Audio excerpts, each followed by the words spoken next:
I don't think there's anything that you heard today, either from the Security Council or from Donald Trump, that moves you much, because it's not much of a surprise. But it is a little odd that the leader for the nomination of the Republican Party holds that view. And that's very alarming, because if he were to become president and the war in Ukraine were not over, that would mean very different things for Ukraine. Yes, it would. But first, let me start by saying this is a good day for America. This is a day in which, frankly, one of the biggest proponents for anti-Americanism for our adversaries has been taken off the airwaves, and I'm going to sleep a little bit more soundly at night with Tucker gone. I hope that carries on to other sources of disinformation, but it's a good day for America. With regards to the Security Council and Lavrov's kind of showcasing Russia's almost caricature of a villain, it's interesting that Russia, when it's not seating as the chair of the Security Council, wants to kind of downplay the war because it's not going very well. It wants to kind of distract from the coherence of all the other actors on the Security Council that are critical of Russia's actions.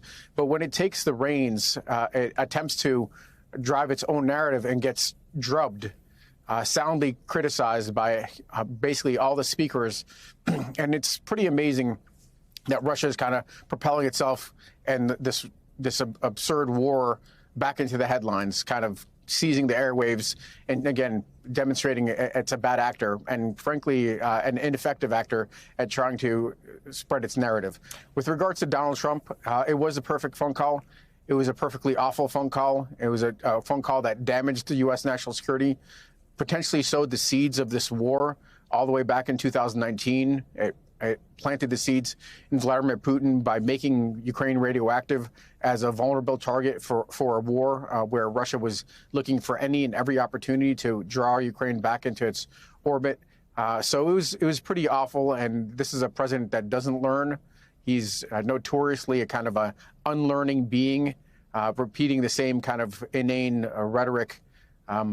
So it wasn't a surprise. Yeah, and none of those things were a surprise. You just made an interesting point that you've made many times before, and that is that phone call, which is very important, it was something you and others had worked on for a long time to get that phone call to happen, and hopefully it was going to result in a visit by Volodymyr Zelensky to the White House. It was important because it would show the world and Vladimir Putin America's commitment to Ukraine. That was congressionally approved aid to an ally against an expansionist adversary. It was really important to do one thing in that perfect phone call. That perfect phone call would have been perfect if Donald Trump had done the one thing you and other national security advisors had needed him to do, and that was to tell Ukraine, we have your back. By not doing that, it opened the door to Vladimir Putin to say, America may not have Ukraine's back.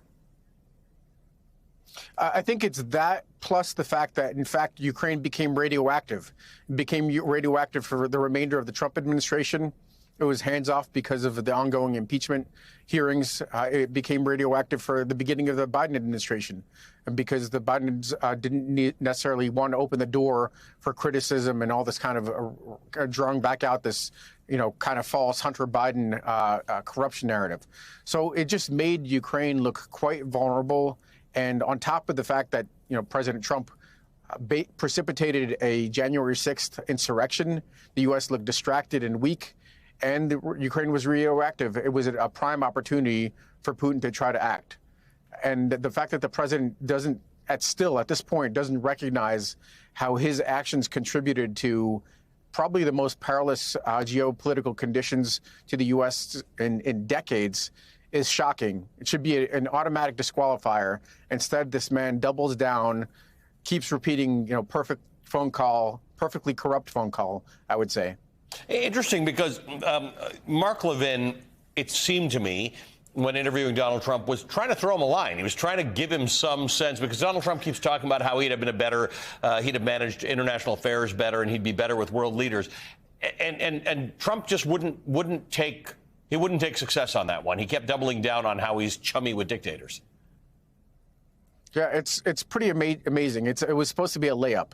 Mark Levin went into kind of a whole narrative leading into a question, saying about how, talking about how that Trump had better relations with authoritarian dictators than anybody else. I mean, it's not automatically terrible that you have a kind of relations with the countries that are most dangerous, the ones that are potentially are flashpoints. But that's not exactly what was driving Donald Trump. It was more the fact that these dictators were modeling the kind of leadership that Donald Trump wanted to emulate. That's the kind of leader he wanted to be. He had a good relationship with him because he aspired to be a dictator. He still aspires to be a dictator.